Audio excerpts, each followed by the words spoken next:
starting. Hey guys, it's not the last friendship table of the season, cause next week it's the top 10 of the season.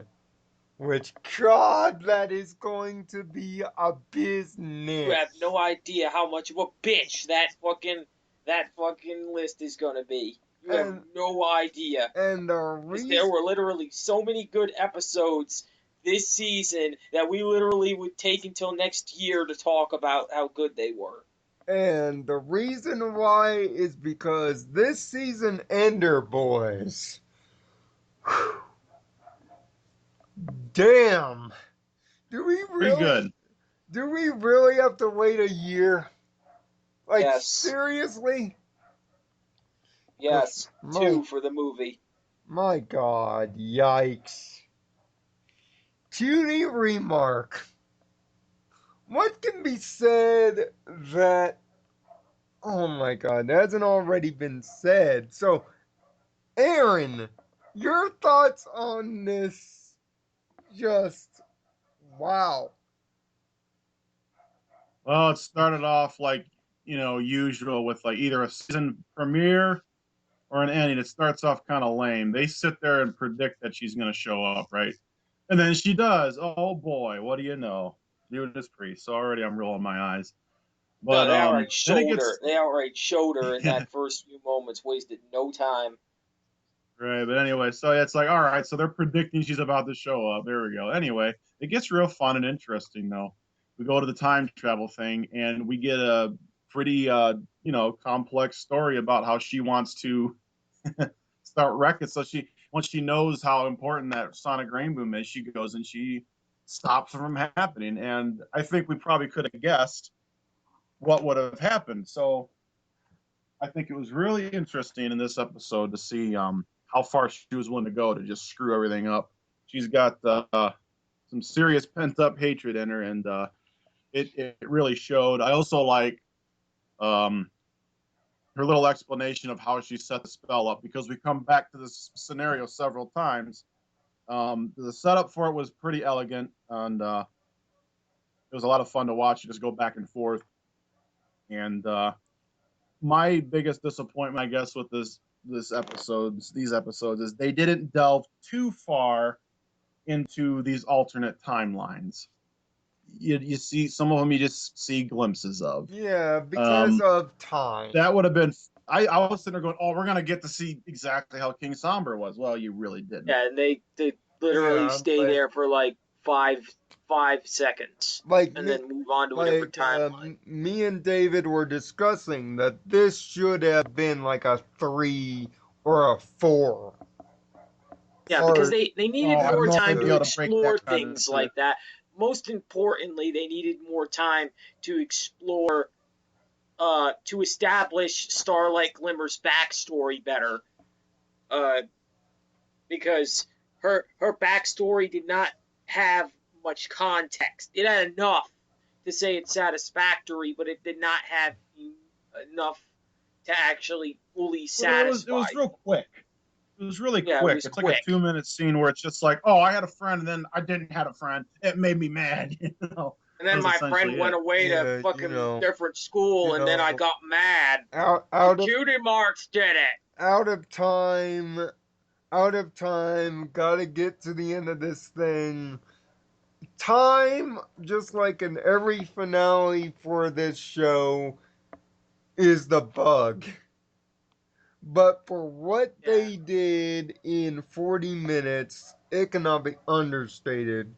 The worlds in which the villains won are fan fiction fuel all to be damned. Especially the one with Sombra. Especially the one with Sombra. I mean, I would say That so. was That's a my good favorite one. analysis. I, They really blew the doors off of what they'd look like. I mean, it is, it, and the animators just did an excellent job with, the theming, with the color schemes, with the way things worked, having the sub ponies, Sakura being a badass. Yeah, Which finally she lives Sakura on her own. Sakura does something that's actually cool. You see how she lives on her own. She can concoct all these spells. She's from far off land. It's not surprising. Even in the proper timeline, she probably has that kind of potential. So they might even revisit that idea. She might even pull something else like that. Yeah. Who knows? I It's think she might have it in her regardless. it's like, Yeah, but the fact that they had her do something like that is great. I mean, to see Chrysalis back was nice. I mean, the With the pitch perfect voice acting from everybody, by the way, in this episode, as from everybody in oh this episode. It's God, just that I've missed Kathleen Barr's Chrysalis voice because she does it so well. dropping names, and I mean, the big thing that I got out of it, and I'm gonna bring up another video that I saw that was shortly after, done by a very good YouTuber, and I wish to work with him one day, by the name of MLP Silver Quill.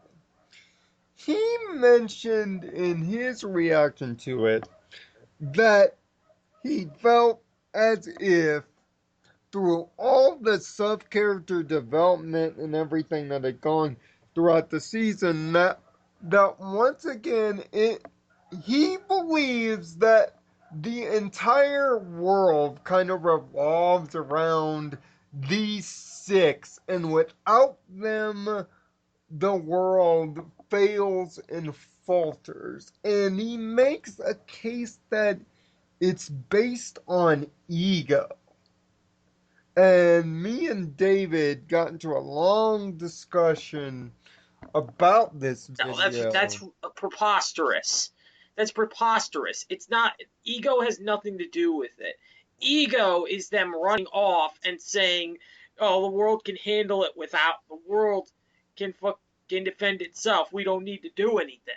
That's ego. And What they're doing is trying to defend an ideal. and I countered it with, it's not so much that the Harmony Six are the ponies of destiny, it's that they are the ponies that represent the virtues of the elements. And Exactly. without them together, the virtues of the elements are forgotten. They have no living example. Remember, the elements were dead before they found them again and resurrected their power. Because they were originally all controlled by Princess Celestia, meaning at some point Princess Celestia herself embodied all six of the virtues. So, what all the parallel worlds represent is each of these worlds without the virtues of the elements and what each of the villains would have done, pretty much playing musical chairs. And you see Yeah, each and of each of each one of the futures getting worse and worse depending on which villain has occupied this time until eventually it went to nothing but a blank barren desert, yeah, a which la I'd like to Fallout add to or that, Mad actually. Max. I'd like to add to that, though. Here's where it comes down to, and this is what I picked up on. The main six aren't entirely what hold the world together. Because if you see, the fact that she stops the rain boom alters the timeline, correct? yep, Now, when she goes back to the point where she interrupts, every time the scene is a little bit different. She talks to different ponies and she does a few different things. So what we can see here is that by influencing a few of these other ponies, other things happen. Otherwise, it would be the same. What was the first one she went into was King Sombra and the Crystal Empire taking up half the map. yep, Um, if it was only the Sonic Rain Boom or only these main six that was keeping everything together, then they'd go back to that every time. Well, they don't because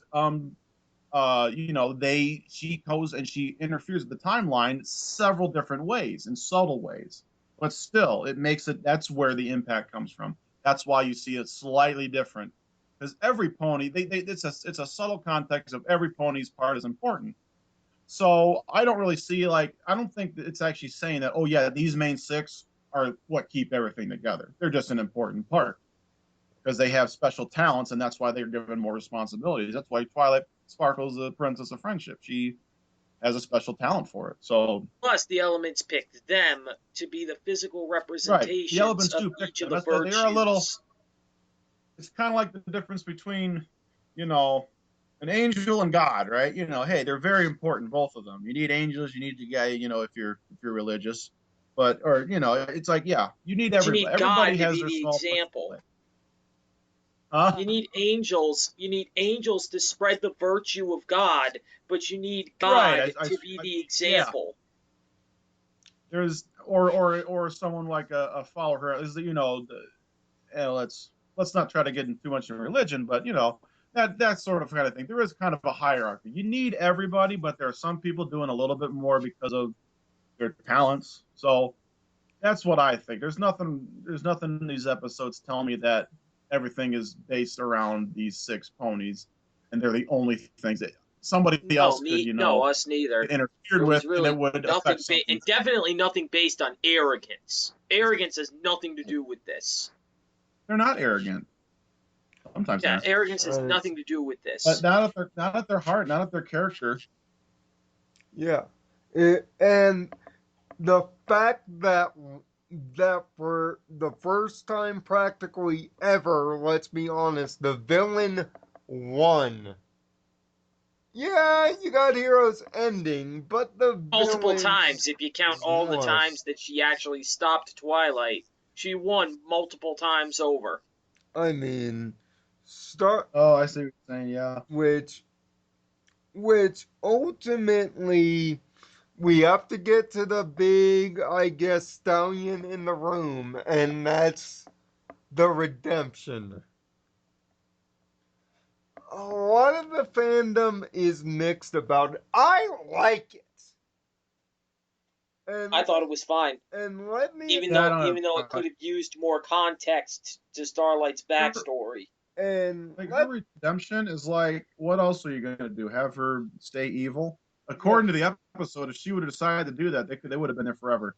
yeah, The only way to end Yeah, this they was would have for been her to. fighting. right, Then right, essentially, you wanted the episode to go on forever. yeah, So and I don't think there's any other way they can do it, and that's not really even the big part I think of that episode. The And and then redemption is it's the nice, fact but of how she was redeemed, and the fact that it wasn't violence that ended up stopping everything. It was the fact that she used her words to convince Starlight that she was wrong.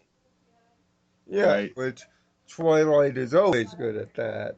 But the big Yeah, thing, like in that one episode with the rednecks, right? yeah, she's That didn't go anywhere.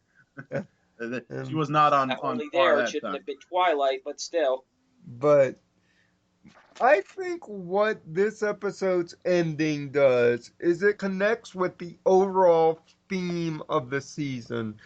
And the theme to me is the ability to forgive, the power of forgiveness. Because we have seen so many episodes this season be about forgiving wrongdoing or forgiving oneself or forgiving somebody important or forgiving a moment. Forgiveness seems to be at the overall theming of this season as a whole. We've talked about that before with the episode in which Luna ties everybody's dreams together. She had to Yeah, forgive herself because we see that resentment is Either it's a forgiveness poison. or letting go of something. That's the Right. two themes that have been of this season. Either It can forgiveness or physically letting affect go you. of something. It yeah. can physically affect you, even with a physical sickness. It can create like stomach ulcers and stuff like that. We discussed that part before. So it's a good thing to have as the context for your episode is the sense of forgiveness. It has to be taught to kids. It really should be. Plus, it's the For central focus of Friendship is Magic.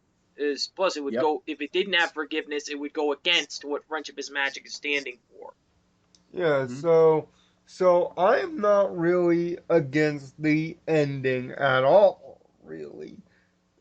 But I mean, to have to wait a year or half of one to get anything more from this is really, really annoying. I am already feeling the post season partum depression already as we Well, don't feel speak. too bad because you still have the comics that you can read online. Yeah, like yeah.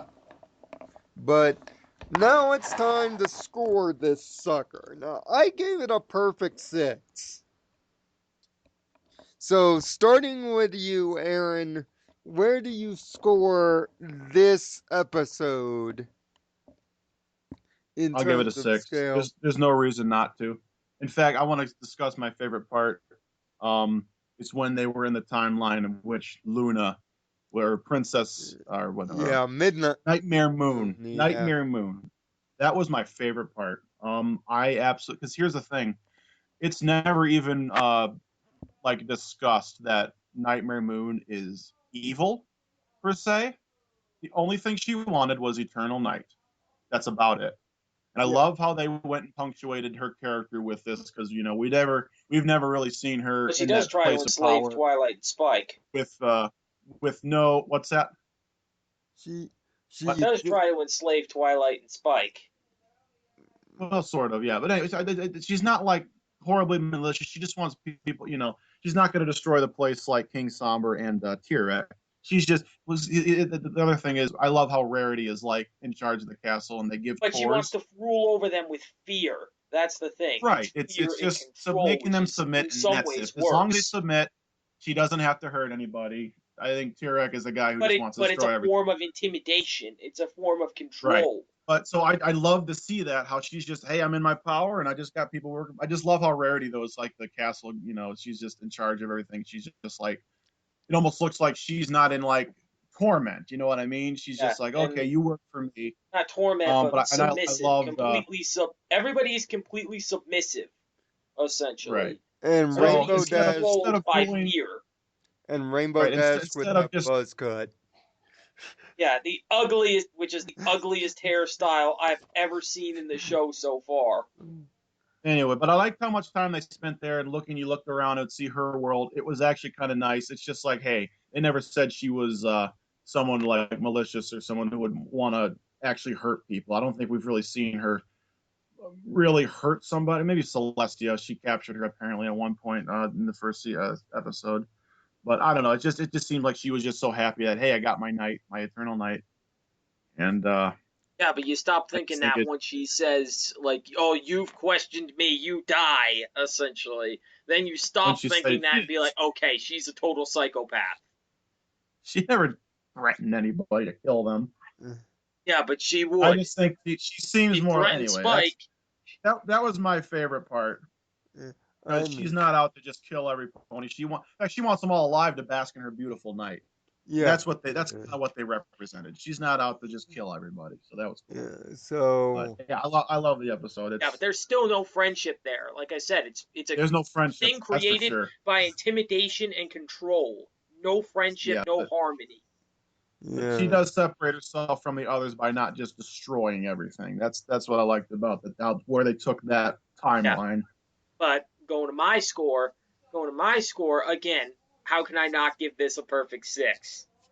If I could, I'd give this episode a 20 out of 10.